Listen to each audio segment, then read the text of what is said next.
Timay kadwa asurat ni San Juan. Patgek nga ina, isurat ko daytoy ken kadagiti anak mo. Da kayo apudno ngay ayatek. Saan la asisyak ti agayat kada kayo? No di pay ket ti amin a makaammo iti pudno. Agsipod tagtalineed kada tayo ti pudno. Ket addanto nga agnanayon kada tayo. Sapay kuma, tamaadaan tayo iti parabor. Asi kental na nga aggapo iti Diyos Ama ken ni Hesukristo nga anak ti Ama. Wen, magunod tayo kumadagitoy, babaen iti biag anapudno ken napnuan ayat. Siyak apanglakayen tinagapuan daytoy asurat. Naragsakan ak unay anakaammo, asumagmamano kadagiti anak mo ket agbibiag da amayan nurot iti pudno. Kas imbilin ti Ama kadatayo. Ket ita, dawatek ken ka patgek nga ina. Agiinnayat tayo kumaamin. Saan abaro abilin daytoy isurat ko ken ka? Isumet laeng daydibilin nga addan kada tayo manipod ididamo. Ti kaipapanan ti ayat asarsaritaek.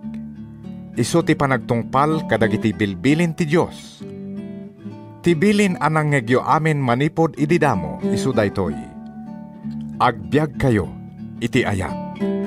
Nagwarasen ditoy lubong ti adu a mga lilaw. Tattao adimang bigbig nga imay ni Hesukristo iti lasag.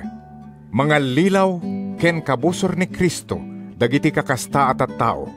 Agannad kayo nga rod. Amangan numapukaw yo dagiti nagbanugan nyo.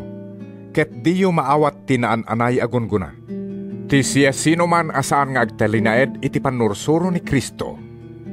Awan ken kuana ti Dios. Ti agtalinaed iti panursuro. Adda ken kuana ti Ama ken ti Anak. Ngarod, no adda umay amangyeg kada kayo iti panursuro asaan ati panursuro ni Kristo. Diyo awaten iti balayo, wenno uray kablaawan lakuma. Tatimang kablaaw ken kuana, agbalin akadwana iti dakes nga aramid na. Adupay kumati ibagak kada kayo. Ngemjak kayat nga isurat iti papel ken tinta. Uray tapanggep ko ti sumarungkar kada kayo. Ket kasaukay tulaengen a personal, tapno naan anay ti ragsak tayo. Pakumustaan da ka, dagiti anak ti patpatgem akabsat mo a babae.